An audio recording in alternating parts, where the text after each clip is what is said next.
Kematian Ayatollah Ali Khamenei, pemimpin tertinggi Iran, memicu reaksi yang luar biasa di seluruh negeri. Dalam suasana duka cita yang mendalam, banyak warganya berkumpul di alun-alun Teheran, menangis dan meneriakan yel-yel sambil mengangkat plakat berisi gambar sang pemimpin. Namun, di sisi lain, media sosial juga dipenuhi oleh video-video orang-orang yang merayakan berita tersebut. Kerumunan itu menari, membunyikan klakson mobil dan menyalakan kembang api, menunjukkan keretakan yang dalam masyarakat.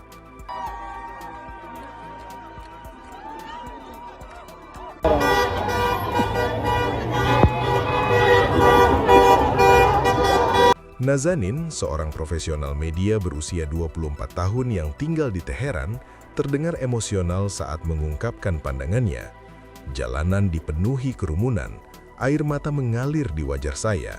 Tidak ada seorang pun di luar sana yang dapat mengerti betapa sakitnya perasaan rakyat Iran yang menjadi korban pembunuh ini.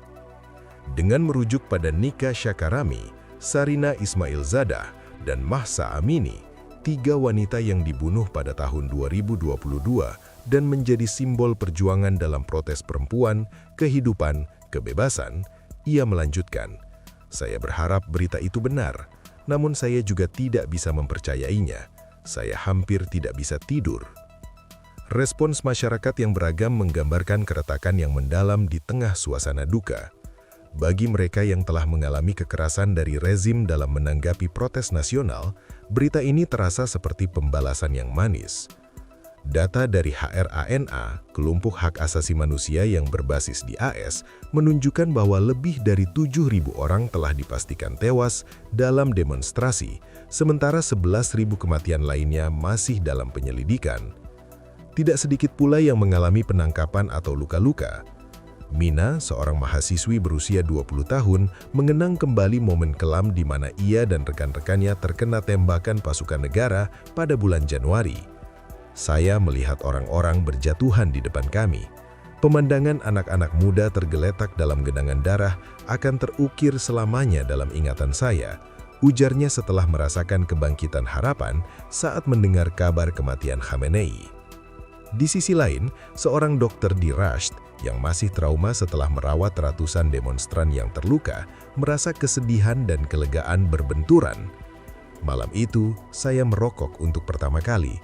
Itu adalah malam Sabtu terbaik dalam hidup saya, meski saya khawatir tentang apa yang akan datang selanjutnya untuk Iran." Dalam suasana getir, beberapa orang tetap merayakan.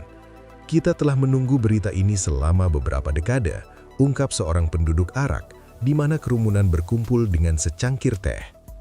Di Mashhad, mendengar kabar tersebut, sekelompok mahasiswa menghiasi jalanan dengan suara motor dan sorakan kegembiraan. Namun tak sedikit pula yang masih merasa ketakutan pasca penindasan yang melanda pada bulan Januari. Di tengah kerumunan pelayat di Teheran, beberapa orang meneriakan "Matilah Amerika" dan "Matilah Israel" sambil menghormati Khamenei. Mahasiswa Hussein Dahbaksh, 21 tahun, dengan penuh semangat mengatakan, "Saya rela mengorbankan hidup saya untuk Islam dan untuk pemimpin saya."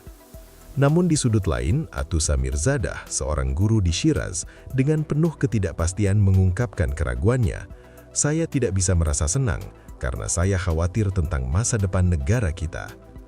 Di sisi lain, harapan mulai muncul dari gelapnya situasi. Mahsa Pirai yang tinggal di luar Iran dan ibunya dibunuh oleh rezim menyatakan, "Hari ini adalah hari yang indah. Meskipun masih ada perjalanan panjang yang harus ditempuh, kami telah menunggu momen ini untuk waktu yang lama."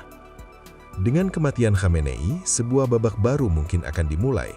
Di tengah duka, kerinduan akan perubahan membawa harapan bagi banyak orang Iran. Terima kasih telah menonton dan sampai jumpa.